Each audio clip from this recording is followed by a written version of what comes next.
Bonjour, je suis Kamara Abdoulaye Jean, consultant microtique. Aujourd'hui, on va travailler sur les routes statiques comme d'habitude. Et si vous remarquez, on a déjà une topologie sur laquelle j'ai déjà fait la configuration basique. Il nous reste à renseigner des routes pour pouvoir atteindre tous ces réseaux. Donc, si on dit de pinguer le réseau 10.2.1.2 pour le deuxième routeur, le ping peut marcher. Mais le réseau qui se trouve derrière le routeur là, ce routeur là ne connaît pas ce réseau. Donc il faut qu'on établisse une route statique ici pour pouvoir atteindre ce réseau. Donc on peut voir le réseau qui est connecté directement sur notre routeur principal qui est 10.2.1.2. Si ça peut marcher, on voit que ça marche très bien. Le réseau là, ça marche très bien. On essaie de pinguer le réseau aussi qui se trouve derrière ce routeur, donc qui est 10.3.3.2. Donc on revient sur notre routeur, on bloque ce ping d'abord, on met 10.3.3, 10.3.3.2 et on voit réellement il dit no route to host. Cela veut dire qu'on n'a pas une route qui peut nous permettre d'atteindre le réseau qui se trouve derrière ce routeur, et c'est ça qu'on va essayer de faire. On voit qu'il y a combien de réseaux? 1, 2, 3, 4, 5 et 6 réseaux. Donc pour renseigner les routes statiques, on commence d'abord par notre routeur principal qui est connecté directement à l'internet.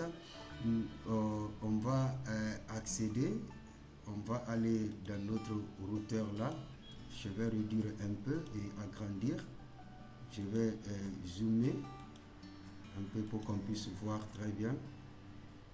Et si vous remarquez ici, donc le réseau, c'est le réseau 10.2.1.0 est connecté directement, et le réseau 10.5.5.0/24 est connecté aussi directement.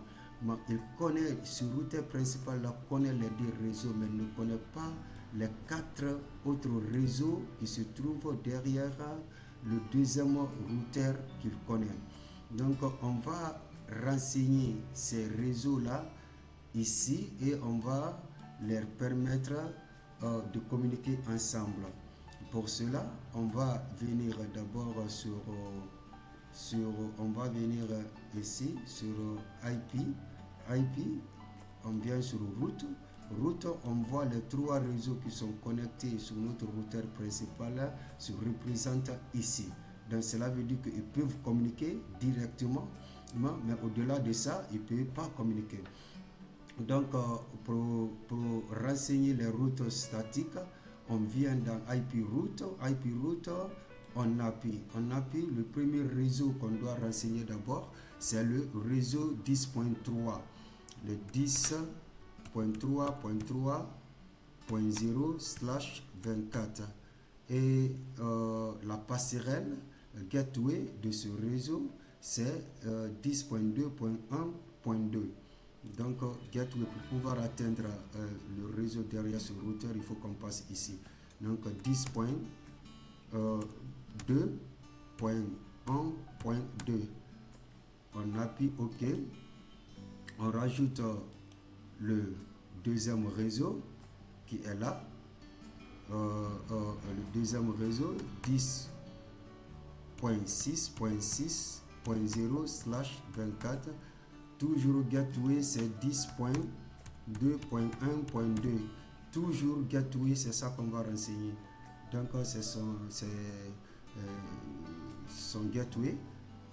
On rajoute le réseau là aussi, 10.4.4.0/24. Gateway, c'est 10.2.1.2. on appuie OK. On appuie OK. On vient. On renseigne aussi le réseau 7 qui est là.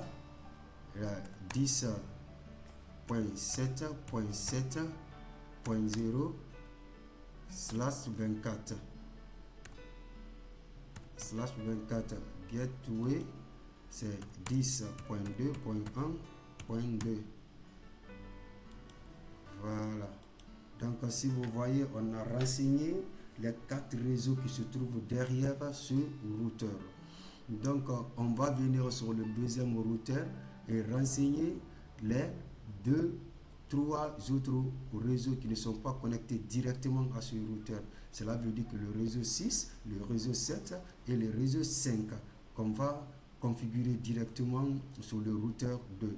Donc on vient sur notre deuxième routeur et ça aussi on va zoomer pour pouvoir voir très bien. On va zoomer. Voilà. Donc on voit que les 3 réseaux qui sont connectés directement au routeur 3, au routeur 2 est représenté dynamiquement ici. 1, 2, 3. Donc on vient sur IP route, on renseigne notre route. Notre route, on commence par quoi? On commence par ce réseau 5 qui est 10.5.5.0/24.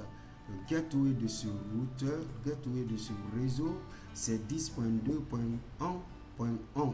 Ce que sa passerelle, c'est ici pour pouvoir atteindre ce réseau. Donc on renseigne ça, 10.2.1.1. Ça c'est OK. On appuie OK. On appuie OK. On renseigne le deuxième réseau qui est là. 10.6.6